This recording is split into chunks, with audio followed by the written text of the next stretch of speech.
The Shape tool. The Shape tool functions just like in Photoshop. It's on the toolbar. Click and hold it down for more options. So you have rectangle, rounded rectangle, ellipse tool, polygon tool, star tool, and the flare tool. So I just made some of the basic shapes.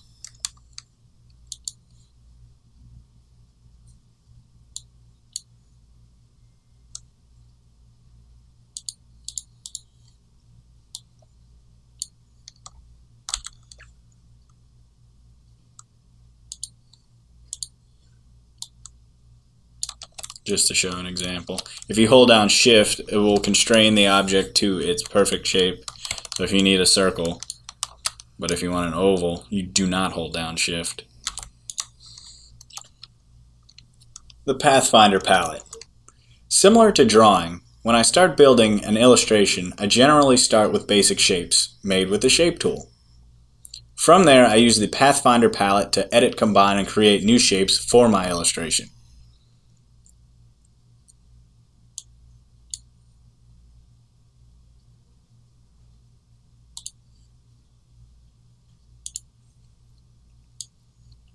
I just went up to Window and activated the Pathfinder palette.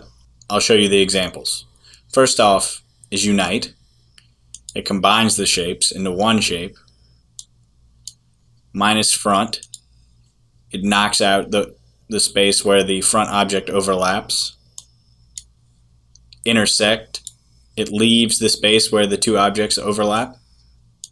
Then Exclude removes the space where they overlap. So just using the Pathfinder palette, I was able to create this little broccoli man from just basic shapes using the Shape tool. For example, for his mouth, I used two shapes and selected minus front to knock out a shape in its face. Then you can put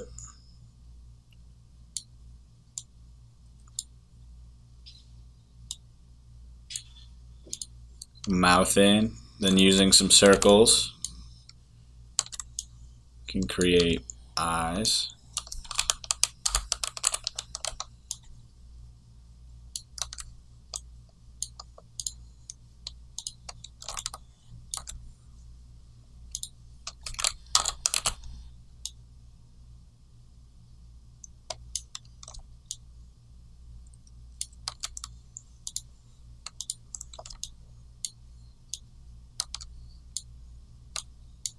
Then minus front again.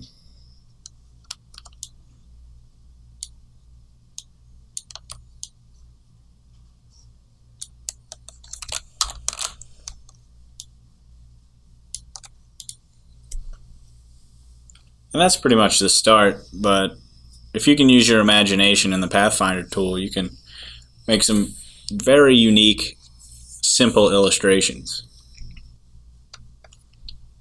The Align palette. The Align palette is great. It can be used to align and distribute objects in your illustration. To align objects, select your objects, then select the alignment option you need. You can align left, right, top, bottom, or center horizontally and vertically. It's all at the top of your screen when selecting objects. So let's just vertical align center. Everything pops in a line. If you horizontal align left, everything is just going to stack on top of each other, like so. Same thing for align right. And then the distribute tools, you select your objects and then select the distribute option you need. Let's see. Let's do horizontal distribute center to evenly space out all these pink lines. That's all great and fine, but now let's take this purple square or screwed up purple square, and I would like it to be a perfect shape again. So you can select the points and align them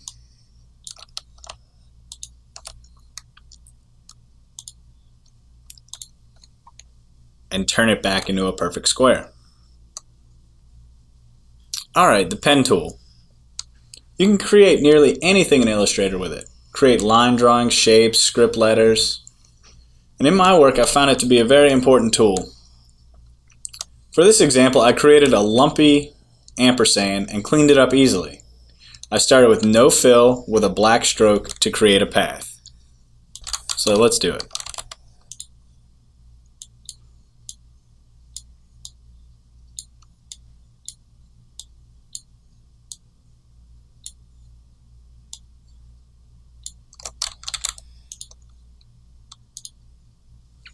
There's no fill, just a stroke and a lumpy ampersand. Let's go to the Smooth tool underneath the Pencil tool, and we can try to fix the line drawing, try to even it out by going over it with the Smooth tool to help create the curves that we wanted but might not have necessarily spent the time to create.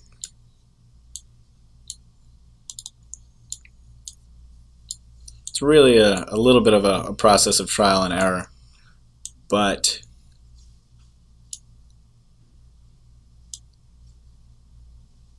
can help smooth out some of the rough edges.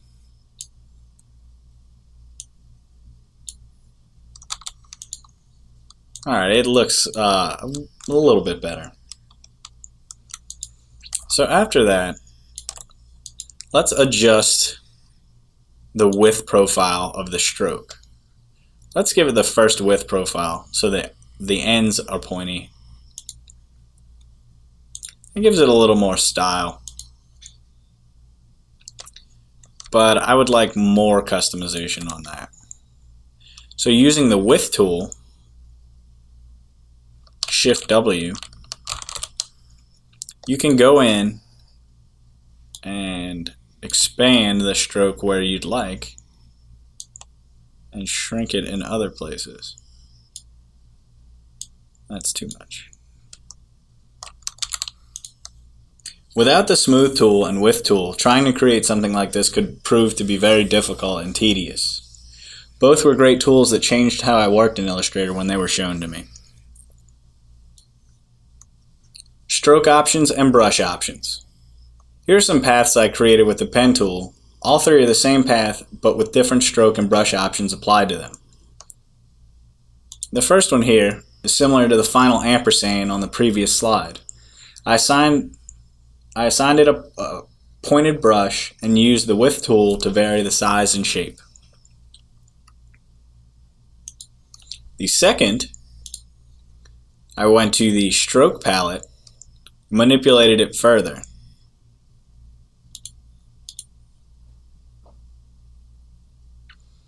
I assigned the stroke a dashed line and gave it a 12-point dash, 10-point gap, and a 12-point dash. This can be completely customized to however you see fit and can create some unique strokes and designs.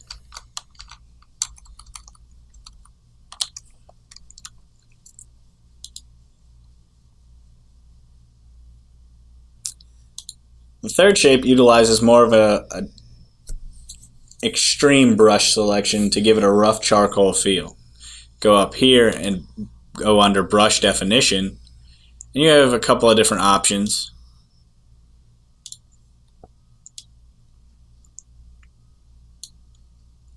I chose the rough one, and then use the Width tool to manipulate it further.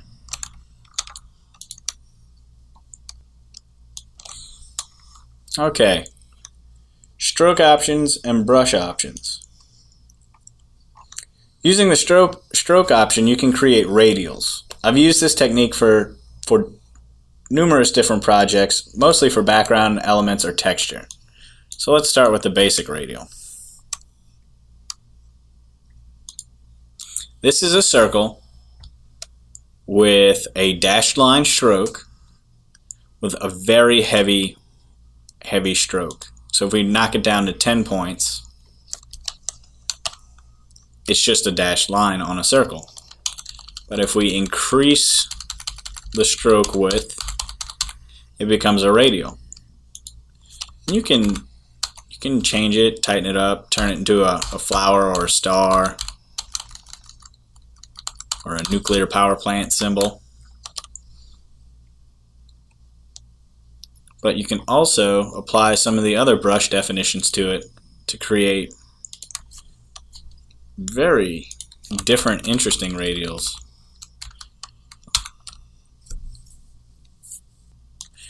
To create a radial from scratch, you go to the ellipse tool, create a circle with a stroke, increase the stroke's width, click on dashed line.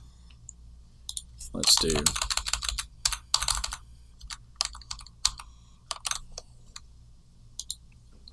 gave it an even dash at 40, 40, 40, and then continue to increase the width, the weight of the stroke, until you have a gradient that you desire. Stroke options and appearance palette. The appearance palette is similar to the Photoshop layers. The appearance palette lists all the effects and strokes on the selected object. So we select an object and view the appearance palette right here. We have a 20-point light blue dashed stroke and a 90-point dark blue stroke beneath it. Then the filled object is red with an inner glow. So we can turn off the inner glow. We can adjust this stroke. We could also make it a dashed line if we wanted to.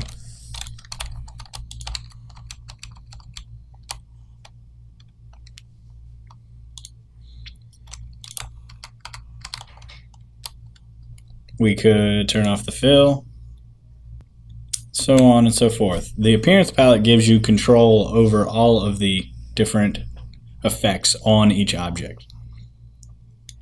The second circle is similar.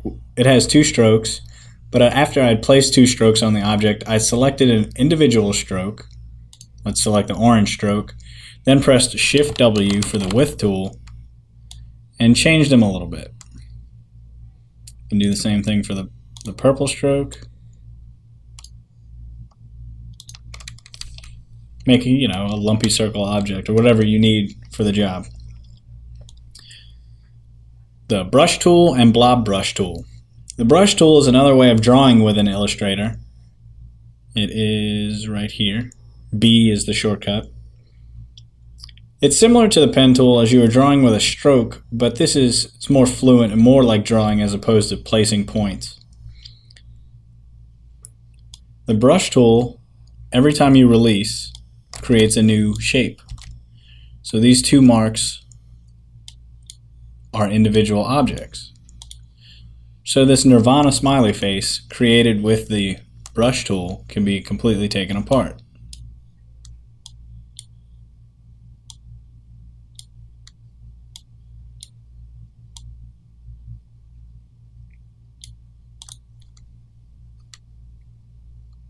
The blob brush tool is more like painting in Illustrator. Where your strokes overlap, they become a solid shape. So let's start with this vector shape and select the blob brush tool, Shift B.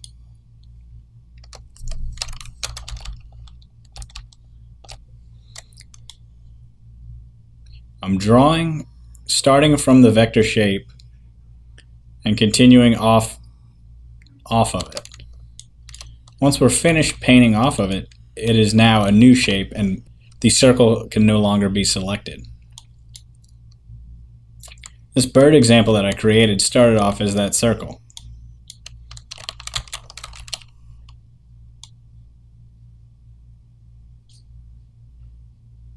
Just like so.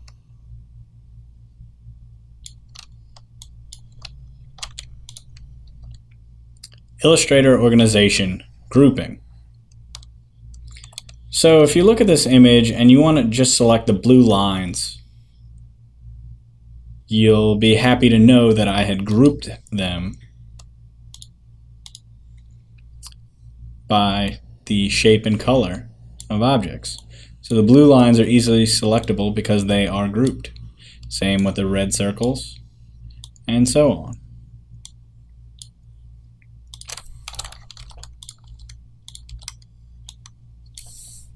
To group and ungroup, well, to ungroup a set of objects, Control-Shift-G. Now when you select it, you'll select one shape at a time.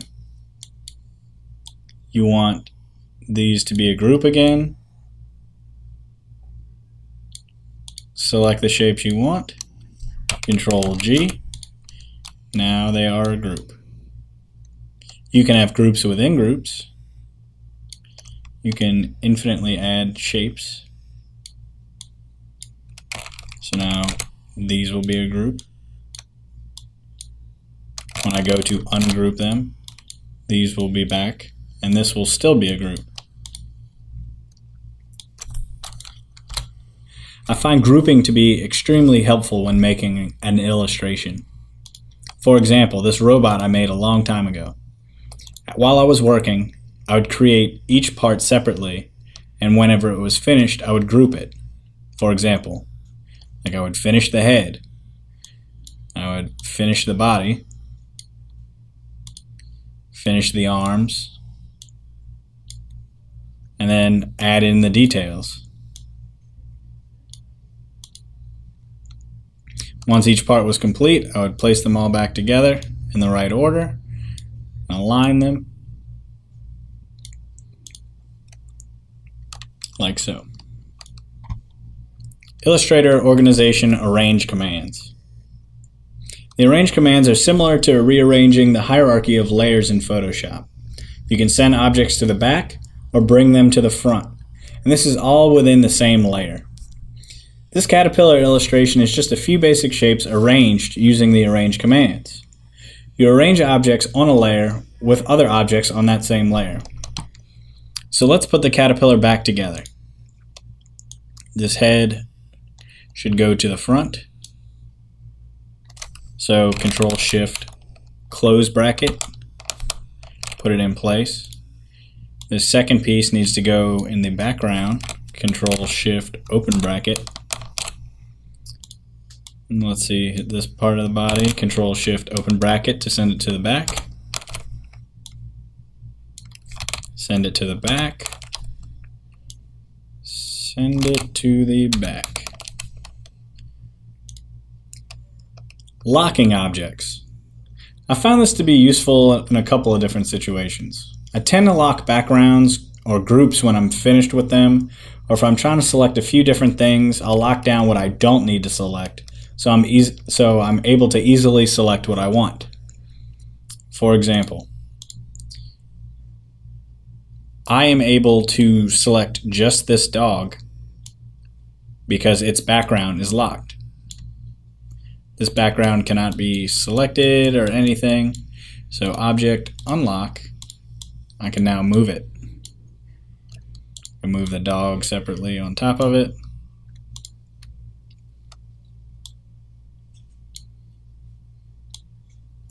So Control-2 to lock it. I always go to Option Unlock All to unlock everything, or you could press Alt-Control-2. Layers. The more I use Illustrator, the more I'm finding use for layers. Initially when I started, I was excited about having drawing software where I could have all my shapes and stack them up like a poor man's South Park. But once the illustration started to get more complex with letters, backgrounds, and so on, it gets to be too much to just rely on grouping, locking, and arranging things.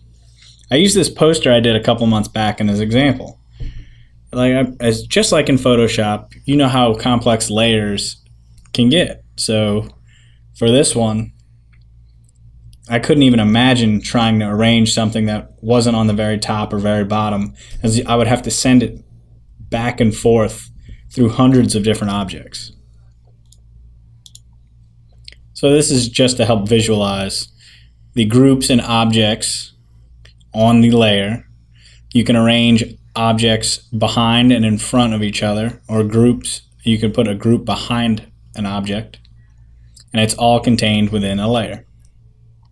So far from this tutorial, you could build a robot. This illustration is a series of modified shapes, some pen tool, and some stroke manipulation. All the parts are grouped and arranged front to back. You just need a little imagination. You could build a fish. This started out as a pencil drawing that I scanned in. I brought it into Illustrator, and using a pen tablet, I used the brush tool and the pen tool, went over my lines, and adjusted the stroke how I wanted. And this is an illustration of my dog using almost exclusively the pen tool and gradients. The shape tool was used some for the gems in the crown and the circular background. But this is an example of just tons of gradients. Everything's sharp and geometric. And I hope you learned something, some of the basics of Illustrator. Everything that I have here that I've shown are something that can be applied to all illustration projects. Thanks for listening.